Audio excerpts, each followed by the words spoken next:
Jadi gini lah. Jadi ceritanya gue lagi liat videonya Bang Kedvi yang di situ dia mereview game benten terbaik dan terburuk. Dan di situ gue tahu kalau Bang Kedvi ingin mereview game Gundam terbaik dan terburuk, tapi malah ditunda dan diganti dengan review game benten terbaik dan terburuk. Lalu gue pun berinisiatif untuk meneruskan rencana Bang Kedvi.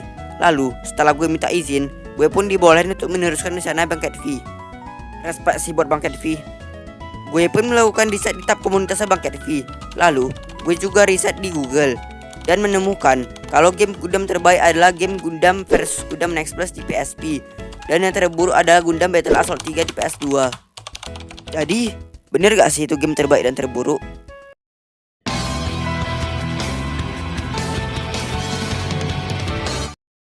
Oke, jadi kita bakal mulai dari Gundam vs Gundam Next Plus dulu, yang katanya Gundam terbaik. Maksudnya game Gundam terbaik ya. Sumber ini gue dapat dari tab komunitasnya Bang Kedvi.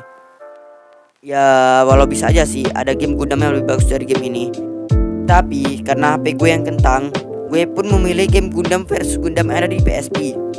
Untuk ceritanya gue kagak tahu sih, soalnya ini game pakai bahasa Jepang dan gue kagak ngerti bahasa Jepang sama sekali. Lalu dengan insting gue pun memilih mode Next Plus yang mungkin aja itu mode utamanya. Ya gitulah isi otak gue.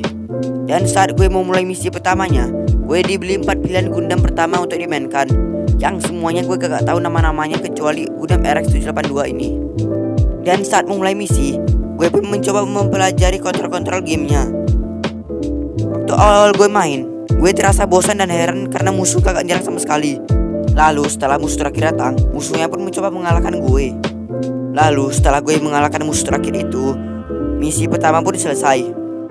Lalu gue pun memulai misi keduanya, dan di sini gue mencoba memakai Gundam yang ada di barisan kedua. Jadi setiap mulai misi, gue bakal coba Gundam satu persatu. Singkat cerita, misi kedua pun gue mulai. Dan pada misi kali ini, musuhnya sudah pada menyerang. Dan rupanya, kalau kita mencet L atau R, akan ada gerakan spesial yang dikeluarkan oleh Gundam yang kita mainkan. Misalnya, kalau kita mencet L atau R pakai Gundam ini, Gundam tersebut akan meluncurkan tangan atau kakinya untuk menyerang musuh. Dan jika kita mencet L atau R kembali, maka anggota badan yang diluncurkan bakal kembali lagi ke Gundamnya. Dan ini cukup satisfying bagi gue. Singkat cerita, gue menyelesaikan misi kedua dan lanjut ke misi 3. Lalu saat misi ketiga, di sini gameplaynya sudah berubah. Yang awalnya solo versus squad, sekarang sudah jadi 2 lawan 2. Dan tidak seperti 2 misi sebelumnya yang dimana kalau misal karakter Gundam kita mati, kita bakal kalah. Tapi di misi ketiga ini, jika karakter Gundam kita mati, kita bakal kena Edo Tensei. Dan jangan kira kita bakal Edo Tensei terus sampai kita menang. Gak, bakal ada bar di pojok kiri atas yang jika dimana kita mati terus menerus, tim kita bakal kalah. Singkat cerita, setelah menyelesaikan misi ketiga, gue pun mulai bosan dengan mode Next Plus, dan gue mencoba mode yang lain. Akhirnya gue mencoba mode arcade. Lu kok bisa tahu sih yang modenya bang? Ya tengok YouTube lah kocak. Oke. Di mode arcade kita bakal diberi banyak pilihan Gundam, dari Gundam yang paling pertama sampai Gundam Double O. Dan untuk gameplaynya sama aja sih kayak mode Next Plus, cuman kali ini pilihan karakternya lebih banyak. Dan singkat cerita, gue pun mencoba mode free battle, yang di sini kita bisa mengatur squad, tempat untuk battle, dan juga background musiknya. Dan gameplaynya masih sama sih seperti dua mode sebelumnya, cuman kali ini kita bisa ngatur squad, tempat battle, dan background musiknya. Dan segitu aja buat review kali ini. Mohon maaf jika ada info yang salah, dan jika ada yang kurang boleh tulis di komen. Dan kita lanjut ke game berikutnya, yang katanya game terburuk.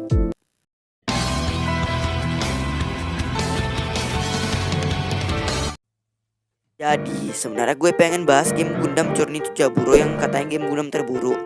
Tapi karena ukuran gamenya yang gak ngotak dan memori gue yang hampir penuh, akhirnya gue memilih alternatif yang lebih ringan, yaitu Gundam Battle Assault 3 featuring Gundam Seed, yang katanya game Gundam terburuk, yang gue dapat sumbernya dari Google. Kurang lebih dari orang-orang ini sih.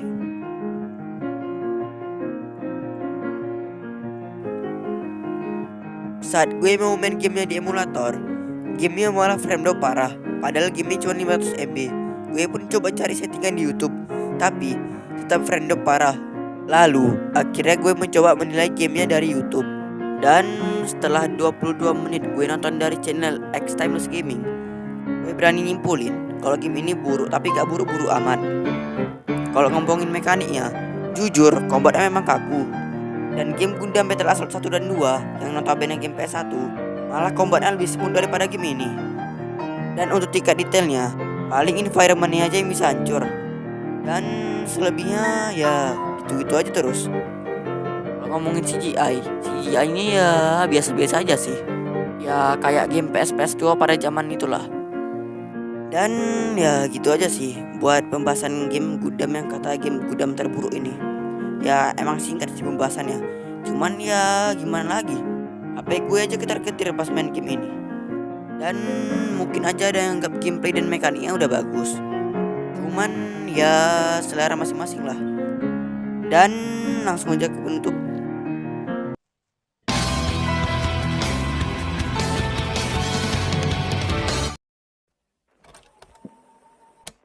segitu aja buat video hari ini. Kalau ada yang kurang boleh tulis di komen. Dan maaf kalau ada yang tersinggung. Dan sebelum video ditutup, gue bakal beri penilaian dulu terhadap dua game itu. Untuk game pertama, gue kasih nilai 9,5. Untuk worth it atau enggaknya untuk dimainkan sekarang, jawabannya worth it banget. Dan untuk game yang kedua, gue kasih nilai 5,5. Dan kalau untuk worth it atau enggaknya, jawabannya ya serah lu dah.